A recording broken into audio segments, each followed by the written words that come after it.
We have to finish on time. So tonight we're going to do Parsha Shemos and Va'era. We're going to cover 2 weeks for one. Some of the messages, I think we spoke about this briefly, but I wanted to talk to you again anyway. I mentioned to you that when I was on my way to Lakewood for a funeral, someone asked me in the car, at the end of Vayechi, and we talked about this, but I want to go over it again. At the end of Vayechi, Yosef says to his brothers, when my life is coming to an end, I want you, when Hashem takes you out of Egypt, to take me out of Egypt. So we asked the question, it's an interesting question. Why is Yosef asking his brothers to do this? Yeah. Brothers don't bury brothers, children take care of the funeral arrangements. If Yosef was going to ask anybody, he had to ask his children, Ephraim and Manasseh.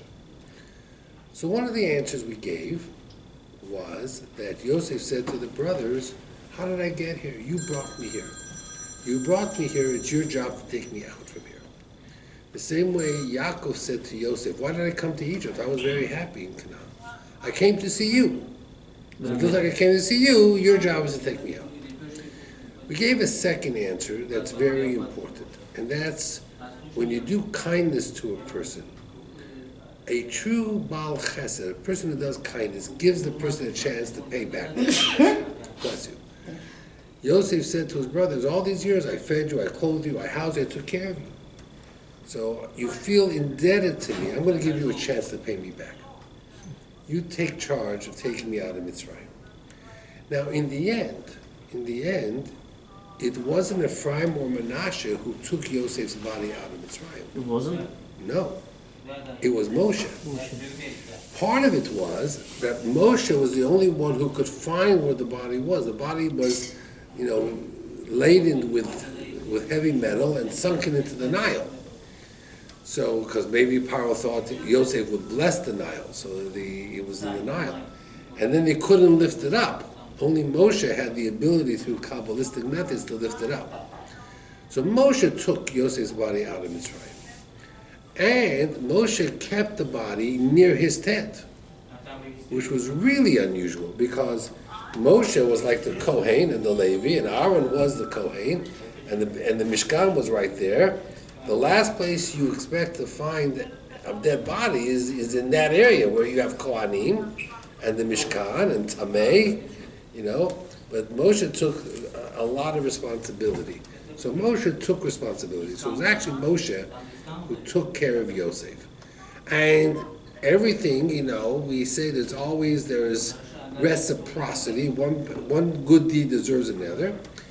Moshe took care of Yosef personally. So Hashem took care of Moshe personally. When it came time for Moshe to die, it wasn't his children that took care of him. As a matter of fact, we never hear of Moshe's children. All the years they were in the desert, 40 years, we don't hear of Moshe's children at all. Gershom or Elazar, we don't hear them at all. But Hashem took care of Moshe. Why don't we hear them? Because some opinions say that Moshe, they didn't really follow Moshe's footsteps, they really went off the beaten path. There are a lot of negative things that are said about them that maybe we'll get into it at some point. Yeah, but I heard that one of his sons was raised by Moses, the other son was raised by his father-in-law, by his father-in-law, to be an idol worshiper. Correct. But then what happened later when they received the Torah? You would think that he would have turned his life around, but you know what happens when you're raised to be an idol worshiper? Even if you give up the idols, you wasted a lot of your primary time of growing up with the wrong philosophies. So it's a problem. Okay. Fast forward, we get to Parsha Shemos. Here they are, the Jewish people, they're in Mitzrayim, and it goes over the names again, Reuven, Shimon, Levi, Yehuda, we'll go over that again. It says, Vayokom melech chodesh al Mitzrayim, a new king arose on Egypt, asher lo yoda es Yosef, did not know Yosef. So the Meforshim, they want to know, what does it mean he did not know Yosef? So look what the Targum says. The Targum says, V'kol malka chadato, a new king arose on Egypt, the lo mekayim gezeros Yosef. The new king did not follow Joseph's rules, the guidelines. So the Targum says, it's not that he didn't remember Yosef.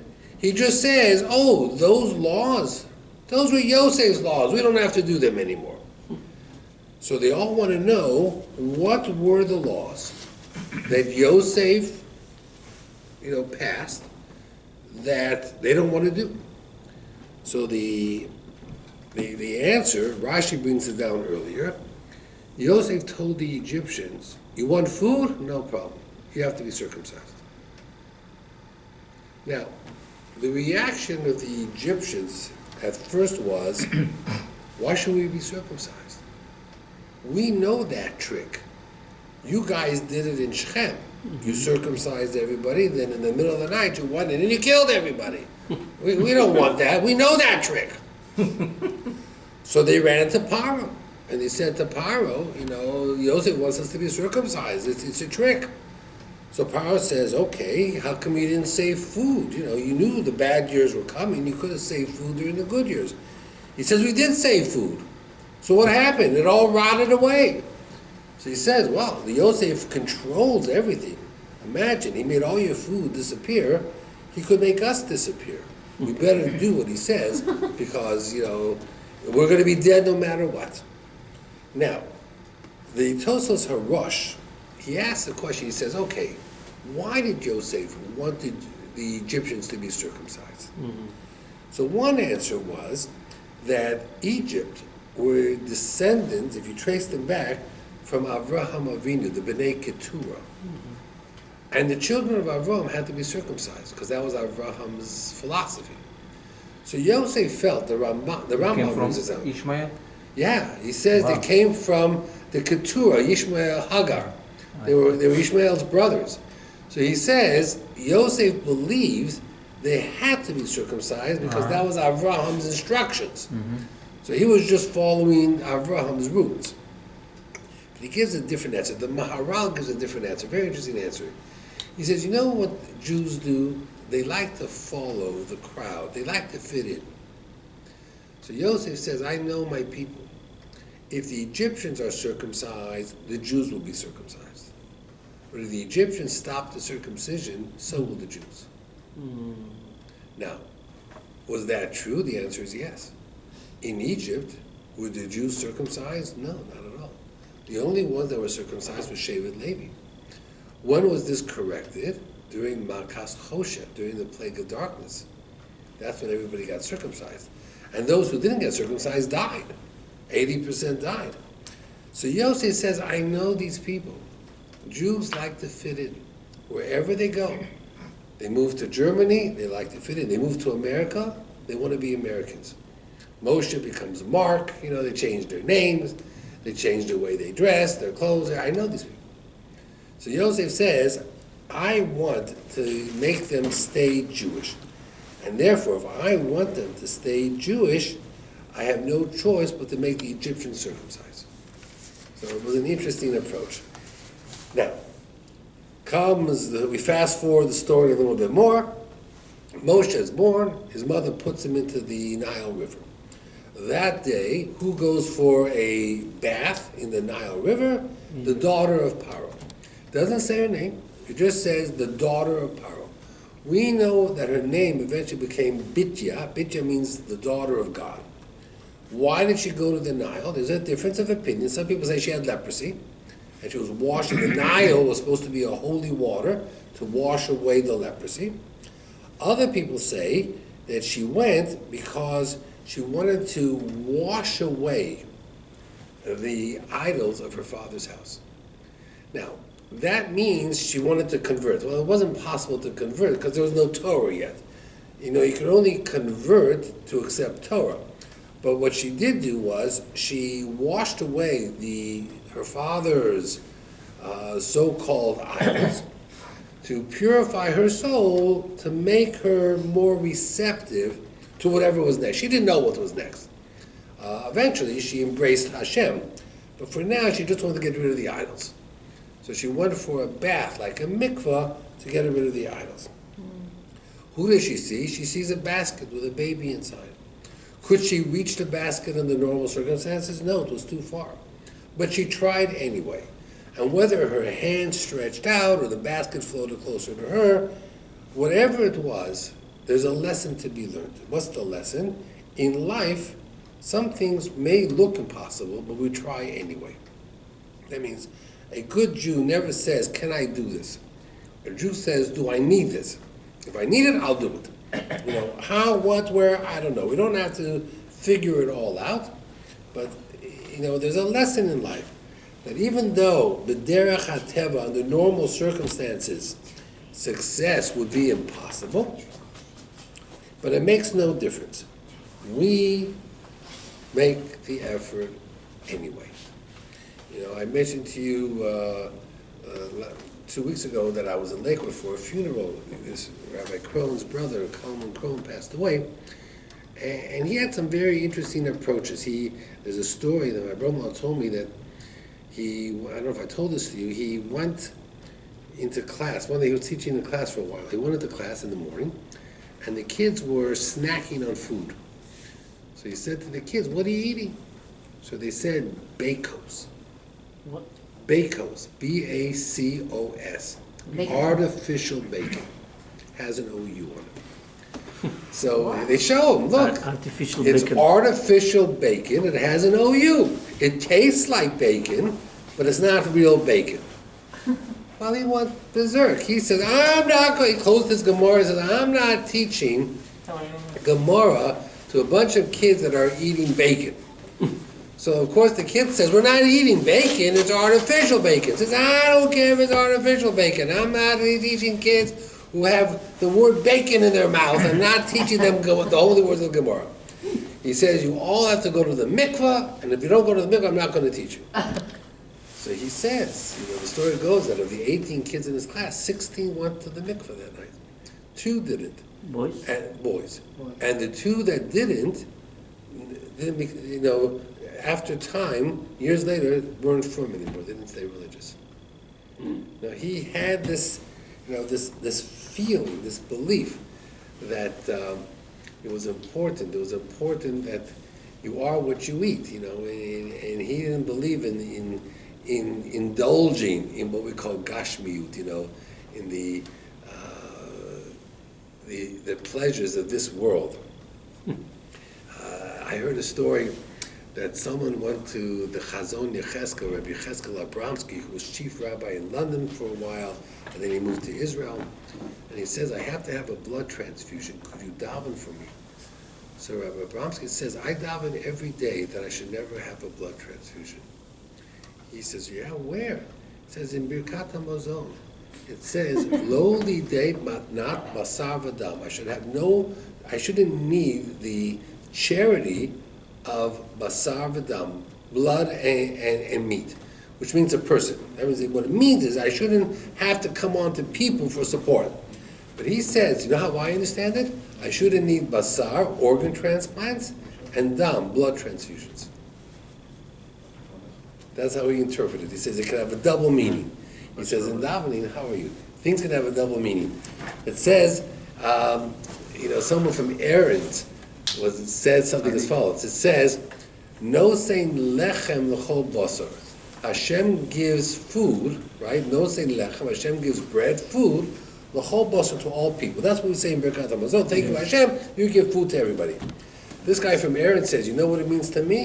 He says, for every type of meat, there's a different type of bread. You have hot dogs, hot dog buns, hamburger buns. You have a shawarma, it could be in a falafel. You have a falafel, it's in a pita. You have sandwich buns. He says, no saying lechem l'chol basar. There's a different type of bread for every type of meat. Yeah, for everything. Lipyoshka. Right, they have a certain design. There's a certain type of bread for every type of meat. It seems very, very unusual, very interesting. Okay. For cheese pizza. Yeah, for everything. There's a different type. Now, we go a little bit further. Moshe runs away. Moshe ends up by Yisro. A lot of years are missing in his life. When he was by power, he was 12, 13. All of a sudden, he married Sipporah. He's 77. And there's a big gap. Okay. The Torah says Yisro did not have any sons. After Moshe came, he had sons. Same by Lavan. Lavan didn't have any sons. After Yaakov came, he had sons. So Yisro had sheep. Who took care of his sheep? If he didn't have sons, Moshe. well, before Moshe came, No, daughters. his daughters. Okay, but it's interesting. How many daughters did he have? 7. He sent all 7 out with the sheep. It says that they went to the well, all 7 daughters went to the sheep. Now maybe he had a lot of sheep. Lavan was different. Lavan had 2 daughters. He had more than 2 daughters. He had Rachel and Leah, and then they had servants, Bilhah and Zilpah. So let's say he had 4. Who took care of the sheep? Only Rachel. He didn't send the other 3. One opinion is that Leah cried a lot, her eyes were weak, he was afraid that the son, the Ramban says. But the Ramban says something very unusual. He says, Lavan, as bad as he was, he grew up in Abraham's family, he had tzniut. He says, I'm not sending all my daughters out with sheep. I'll send one, the youngest. She's a child, no one will bother her. I'm not sending the older children out, because the shepherds will bother them. Yisro sent all 7 out. So even though Yisro is the good guy, right? Lavan is the bad guy, Lavan is the crook, Lavan is the cheater and the liar. But when it came to his daughters, he was very, very careful, right? Yisro sent all 7 out. Maybe he thought all 7, each one could protect each other, but they ran into trouble all the time, those 7. Lot wasn't much better. Lot said, here, take my daughters and do with them what you want. So, you read the Torah, and there's a lot to be learned every time we read the Torah. We don't overlook the goodness of some people. Lavan had some goodness. The Ramban says this, that Lavan was very protective of his daughters. He was very protective of it, more than everybody else. I found that to be very fascinating when you compare it to Yisro and his daughters. Who is Israel? Yisro was Moshe's father-in-law, Yitro, who became a good guy and was there for Har Sinai and helped the Jewish people. And his daughter Tzipporah married Moshe, and he had another daughter who married Aaron's son Elazar. They were, he joined the Jewish people. So he grew a little bit. Now it's interesting, when Hashem speaks to Moshe the first time, he says, Vayomer Anochi Elokei Avicha, I am the God of your father. So the Medrash says, in what voice did Hashem speak to Moshe? In his father's voice. Because this calmed Moshe. Moshe heard his father's voice. So that's why he wanted to see what was going on. Then it says, Hashem said to him, I am the God of your father. The minute Hashem puts his name connected to somebody, it means they're no longer in this world. But Abraham was not alive. No longer the alive. God was speak with voice of father. To Moshe, in the Always? beginning, no, just in the beginning. Just begin. Just to get his attention. But then when he said to him, I am the God of your father, he understood. He understood that his father was dead. Part of the reason is then he took off his shoes, because a certain person hears Shiva, bad news, takes off his shoes, and he stayed 7 days at the mountain. Now, when you hear your father passed away, you don't always necessarily have to sit Shiva 7 days. Depends if He it's... didn't know his father passed away. He He did not know. Out of the Egypt. He was out. He was removed. They didn't have any of the news or any of the reports. He was waiting for the guys to die, right? He was waiting for whatever, but he just didn't know. Okay, so it's just very interesting how, he was introduced to Hashem with his father's voice, how he thought his father might be alive, but in the end his father wasn't. Then Hashem says to him, I want you to go to Egypt and take the Jewish people out. So Moshe says, I have 2 questions with that. He says, he always had a conversation. He says, number one, who am I to go to Paro? I'm a nobody. Paro should listen to me. So part of it was, Hashem wanted Moshe to understand, your father was the leader, he's no longer alive. Aaron is the leader, he'll help you, but there's nobody else. You're the man. So Hashem says to Moshe, who are you? I'll tell you who you are. You are my messenger. That means you're right. If you go to Paro can say, who are you? I don't know you. You know, you're nobody. But you're not going to Paro as Moshe. You're going to Paro as the messenger of Hashem. And trust me, he'll get the message. He'll take notice of what you're doing. Okay. The next thing Moshe says is, and why should the Jewish people get out of Egypt anyway? What right do they have to get out of Egypt? I ran away because they ratted me out. They're tattletales. They are Balei Lashon Hara. They like to spread scandal. So therefore, why should I take them out? Hashem says, you know how you stop Lashon Hara? You teach them Torah. So take them out to bring the people to this mountain. I'll give them the Torah. We'll stop it. And then Hashem was a little bit angry at him because Hashem says, just because they spoke Lashon Hara 50 years ago doesn't mean they're going to speak Lashon Hara today. They've learned their lesson. We're going to talk a little bit more about that as well. But, you know, they learned their lesson. Hopefully they are going to, you know, figure out a little bit more as to what's going on and why. So, you know, Moshe was at first a little bit hesitant. Why should I take them out? What benefit is there? What good is there? But in the end, Hashem says, I will explain to you a little bit more as to why they should come out. Okay. Moshe goes to Paro, and what happens? Things don't get better, they get worse. So, Moshe's response to Hashem, he comes back and he says to Hashem, Vayoshem Moshe LaHashem Vayomar, Hashem, Lama Hariosa Lama Zeh, why did you make things worse for these people? Lama Zeh Shalachatani, and why did you send me? I went there preaching hope. I'm going to help you guys. I'm going to take you out of Egypt. I'm going to protect you. I'm going to save you. And I go to Paro, and now things are 10 times worse. So A, why? And B, why'd you send me? I don't need to be the bearer of bad news. And Hashem says to Moshe, boy, do I miss Abraham, Yitzchak, and Yaakov. They never ask me questions. They never asked me questions, you know. I told Abraham to slaughter his son, and you know what? That night he went to bed, and he slept like a baby. And the next morning he got up, and he took his son. He didn't ask me 10 questions. He didn't ask me 1 question. You know? He said, boy, do I miss these Avraham, Yitzchak, Yaakov. Avraham, Yitzchak, Yaakov. Why? Because Hashem says that there are people who understand that everything that happens in the world is for the best, even though it looks terrible in the beginning.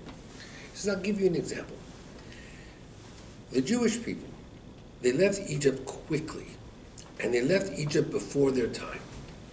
Why did they leave early? Why did they leave Egypt early? Last level. The answer was because they were on the 49th level of Tumah. Had they not gotten out, they may never have gotten out. Yes. So Hashem says, I have a plan. Moshe, tell Paro, I need you to take the Jewish people for 3 days. We're going to do a Shabbaton. A 3-day Shabbaton. We're going to do Shabbos. We're going to have a campfire. We're going to tell stories. We're going to sing songs. You know, like Avrechim or one of these camp extremes. We're going to do a Shabbaton. If that happens, the Jewish people will get spiritual strength, and they'll be able to last for 400 years. What did Paro say to Moshe's request? No. Never going to happen. Never going to happen. So Hashem says, okay, Paro, you think you're Mr. Smarty, you think you control the world? I'm going to speed up the timetable.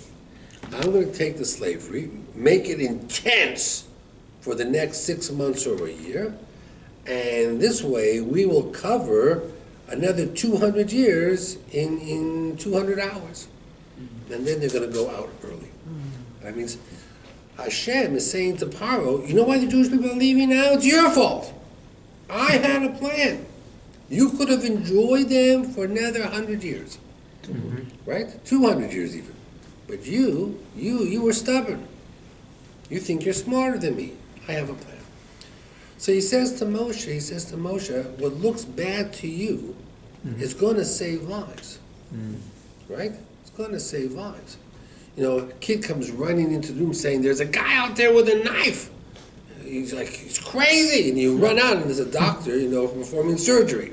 You know, it's clearly, you know, you got to know, doctors use knives, you know, but doesn't make them monsters. You know, there are many things. There are many things in life where things don't go the way you want it to. Life is full of stress. Life is full of challenges. And a believer says there is a plan. And whatever that plan is, one day, hopefully, I'll live long enough to see it. There's a plan. And therefore, a person wants to be able to accomplish that plan. But not everybody sees that plan. Not everybody knows what that plan is. They asked the question, why did Hashem bring 10 plagues? That means he could have just brought one plague, the last plague, where the firstborns of Egypt died. That would have probably scared Paro. I mean, take an example, World War II. The United States, you know, was fighting the war on two fronts.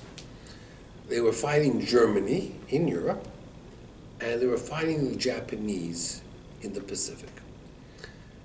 The President of the United States, Roosevelt, which war do you think he wanted to fight first, intense? Japan. The Japanese. Because the Japanese attacked Yeah, ship. Pearl Harbor. Yeah, ship. Okay? So it was the Japanese that started the war with the United States. Germany came after that.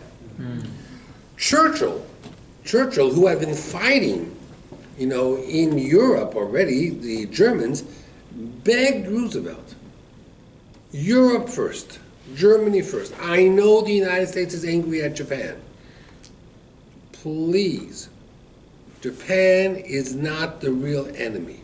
Trust me, Germany is the enemy. Germany is the enemy of the world.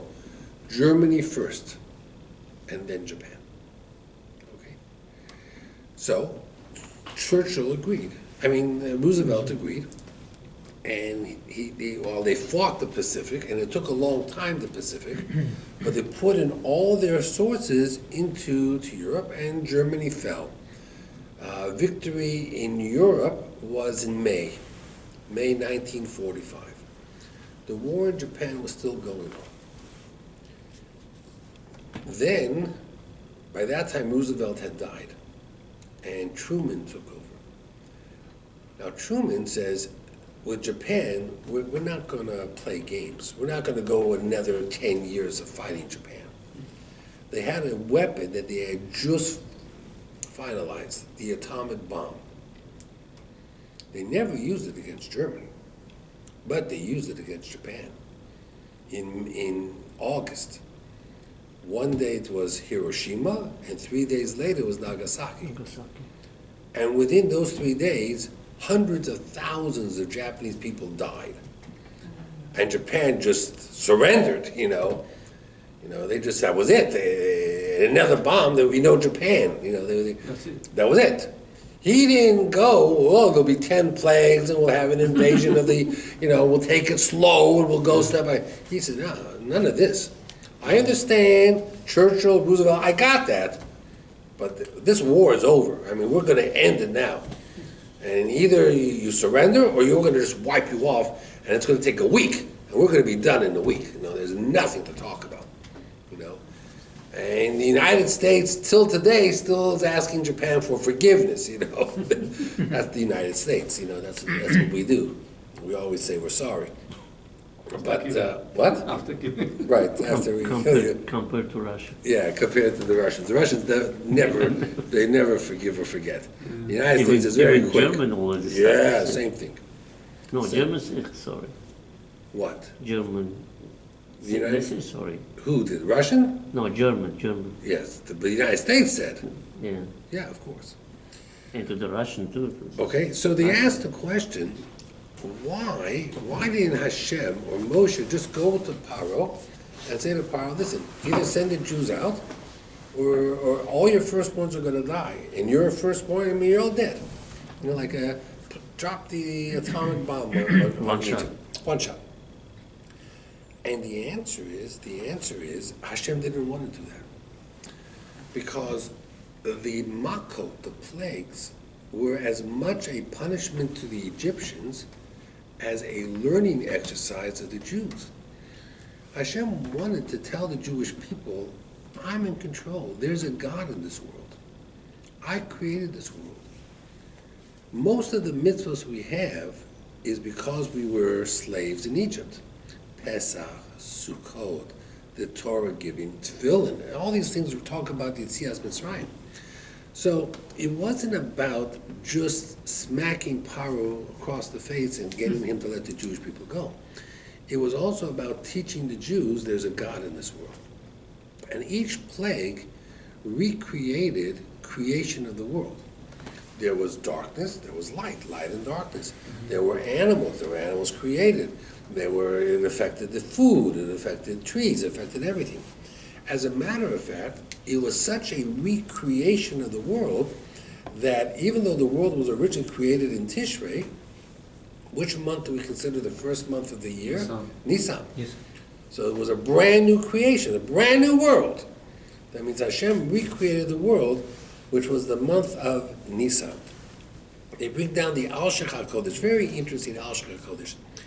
He says that the plagues lasted each one 7 days. We know that from the first plague, blood, it says it lasted 7 days.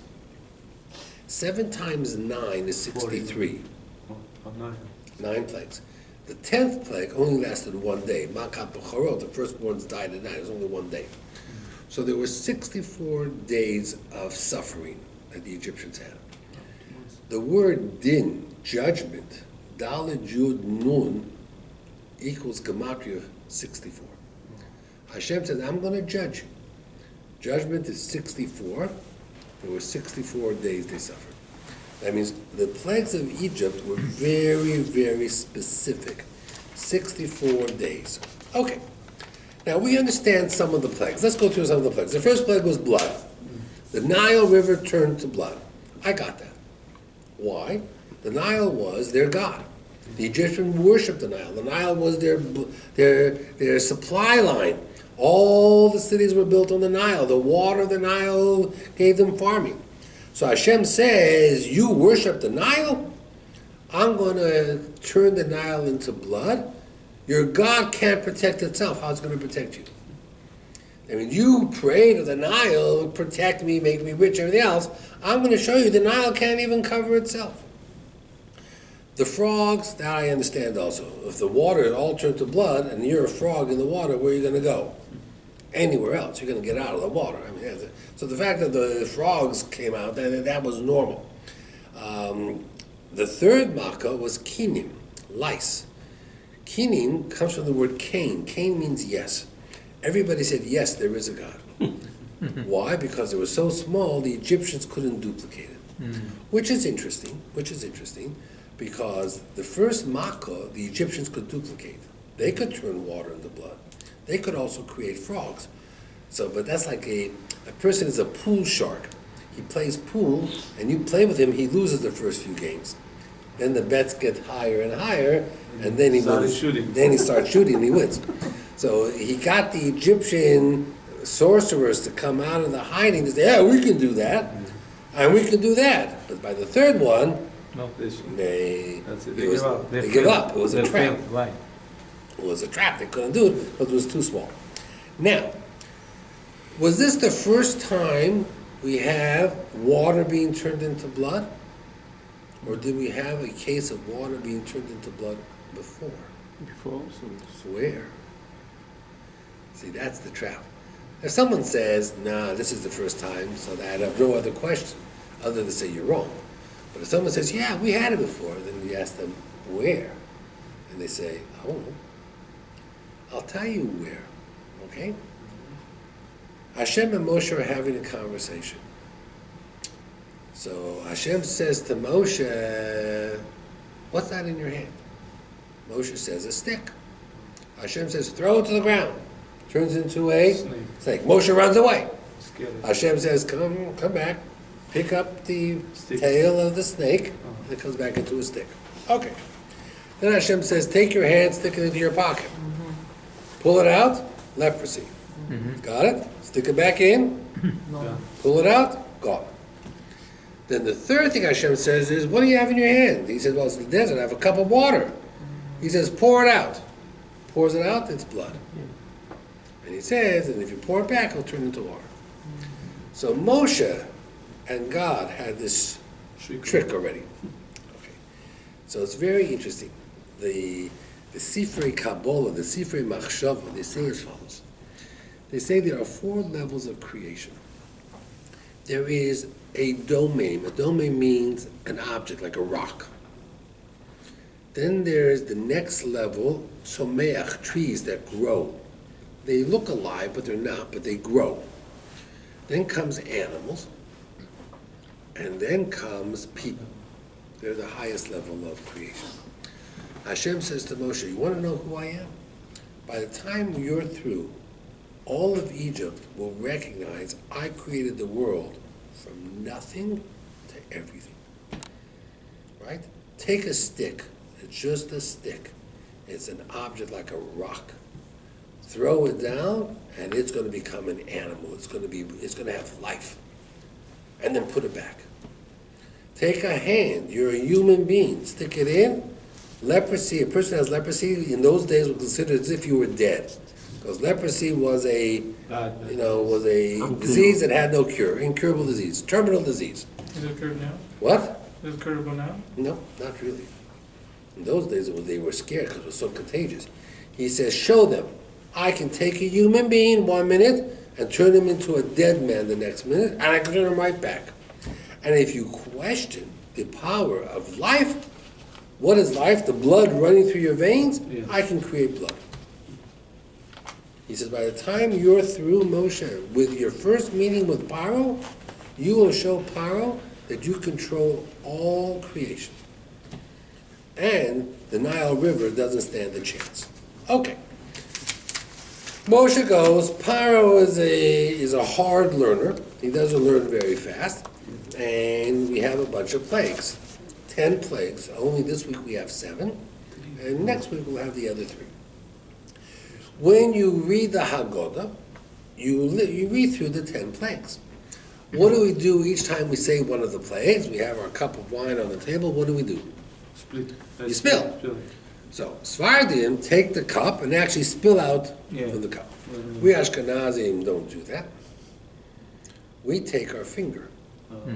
This. Now, and we dip it in and we spill it out that way. Who did it? We used to do that. But then you became Sephardi. No, I think so. Or Ben did that. Well, Ben, I corrupted Ben, I gotta tell you. It's my influence that makes him so much Because I remember he was doing Ashkenazi. that one before he got I take married. responsibility for Ben. I think so he did, yeah. But, so Used to some people take the pinky and do it, but we don't. We take this finger, because in Hebrew, this finger is called the etzba. And it says it's the finger of God, etzba Elokim. So we do down Tzifradei Akim. Water, right? No No, wine. wine, the wine, Pesach. wine. On Pesach, at the Wine is Seder, like a And blood. Makot. I'm not really familiar with all the rituals. we're gonna teach It's you. not ritual. Okay, we're gonna teach you. Now, after we do the 10 plagues, comes a small, and the next paragraph says, Rabbi Yehuda Omer. Rabbi Yehuda used to give them simanim. He used to give them a shortened version. And we spell out again, the tzach, adash, ba'achav. What does the word ditzach mean? What does it mean? Doesn't mean anything. It's simply Dalit, Tzadi, Chav. Dam, Tzifradeya, Kini. Adash is the next group. Orov, Dever, Shchin. And Ba'achav is Borod, Arbe, Choshech, darkness, Makach, Bechorot. So all Rabbi Yehuda did was he created what the English word is a mnemonic. Right? If I want to say I love you, I take I-L-Y. So instead of saying I love you, like laugh out loud. LOL. LOL. I don't write laugh out loud. I just write LOL. And you know that means, Everybody does. everybody knows means, IDK. what? IDK. What is IDK? I don't know. I don't know. IDK, right? Okay.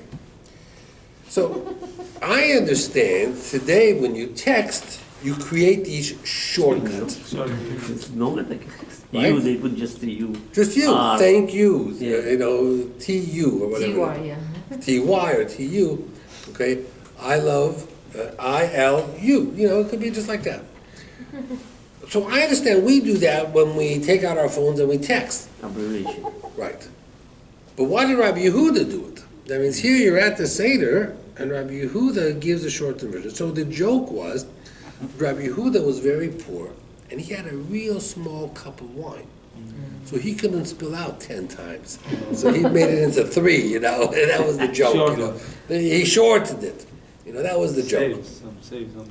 But there are other answers which are very interesting. David HaMelech in Tehillim also goes through the plagues, but the order that he has is different than ours. He has a different order, for whatever the reason. And we might think that the Torah, the order is all mixed up, because the Torah is not a history book. Yes. So maybe, how do I know the right order of the plagues? So Rabbi Yehuda says this is the right order of the plagues. Also, Rabbi Yehuda seems to say that on Moshe's staff, on his stick, it had these letters engraved in it. That these 10 plagues were already from when the stick was created in the first days of creation, from Adam Arishon. So that was what Rabbi Yehuda said. There's also different warnings. That means he breaks them up into 3 categories. The first plague of each category, the warning came to power by the Nile, private. The second in each category came in the palace, public warning. The third of each category came without any warning at all. Okay, so he breaks it up a little bit. He also says that the first set, the first 3 makos was a shade to Paro, I am Hashem. So Paro says, yeah, great, you're Hashem, but you know what, you left this world years ago, and you're now in another universe. So the second 3 was to say to Paro, I'm Hashem, and I'm still around. I still care what goes on in the world. So Paro says, yeah, okay, I agree, you're Hashem, you're still around, but there are other gods, you're not the only God, it's not a monopoly. And then the third set was to say, I'm Hashem, I'm around, and nobody can compete. I own this world. Nobody is competition to me. So Rabbi Yehuda says there are 3 sets because each one had its lesson. And to the Jews as well. The first set was to say to the Jews, I'm Hashem.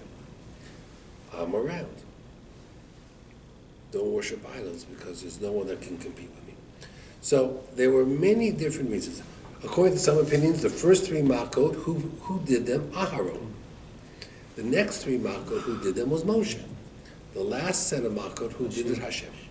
So Rabbi Yehuda was not just telling you how to text short.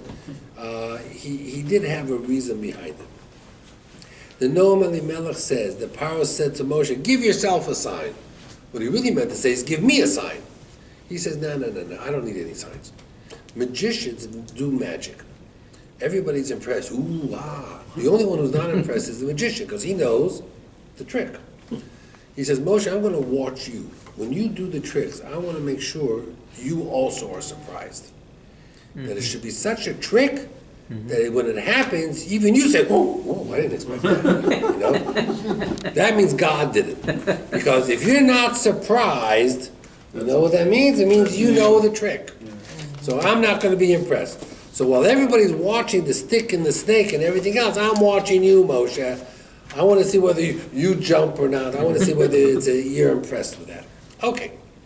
The Al-Shech HaKodesh, famous Al-Shech HaKodesh, very famous person, he asks the question. He says, why did the Jewish people go to Egypt? Why did they spend 400 years in Egypt? What was the reason why? Hashem planned. And he brings down 9 answers. And each one of the 9 answers, he says, everybody says this answer, but I don't accept it. That's not a good enough answer for me. I'll give you an example. He brings down from the Ramban and the Zohar. You know why we ended up in Egypt? Because when Abraham came to Canaan and there was a famine, which country did he go down to? Egypt. And it was a mistake. No one gave him permission to go down there. Hashem says, oh, you like Egypt so much? Your kids are going to go down to Egypt also. He started the war with himself. He started. The Al-Shech HaKodesh says, no, the famine was a test. Avram passed the test. No one says he failed. Going down to Egypt, he went for food. That's not enough of a reason to punish him. Then he says, well, I know why. Because they sold Yosef to Egypt. You sold Yosef to Egypt, you're going to go down to Egypt. The Al-Shech says, yeah, but Reuven wasn't there when they sold Joseph to Egypt, and Binyamin wasn't involved in that, and Yaakov wasn't involved in that, so he didn't like that answer either. The Gemara says he used Talmidei Chachamim in his army when he fought the 4 kings.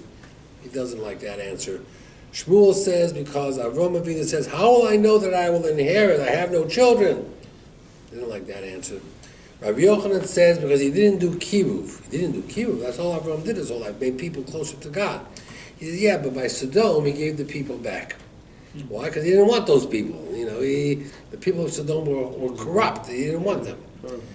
At any rate, the Al-Shech goes back and forth 9 different reasons. Each one he says, no, maybe, but no, he doesn't like any of them. His answer is, he says, the whole world was on a path of destruction ever since Adam and Chava. The day they ate from the tree of knowledge, everything changed. Thrown out of Gan Eden, they had a Yetzer Hara, they were becoming dead, they were going to die, they were immortal. He says the whole purpose of going down to Egypt was to get rid of the Yetzer Hara, to beat it out of them, and to start the world over. That Moshe and the Jewish people would be like a new Adam and Chava. And for a short time, he says it worked. When they stood at Har Sinai, they no longer had the Yetzer Hara. Yes. Where did it fall apart again? It By the Egel Hazal, by the golden calf. So he says that the whole purpose of going down to Egypt was to purify the Jewish people. It worked to some degree, but not enough. And now we spend our whole life trying to get closer and closer to Hashem and to be the type of people that we were once when we stood at Har Sinai. So, it's interesting. He says that is the goal of the Jewish people. Aaron don't do the Egel Elazar because it will kill you. Not Yeah. gonna be never do the Torah is not gonna accept it at that time. Correct?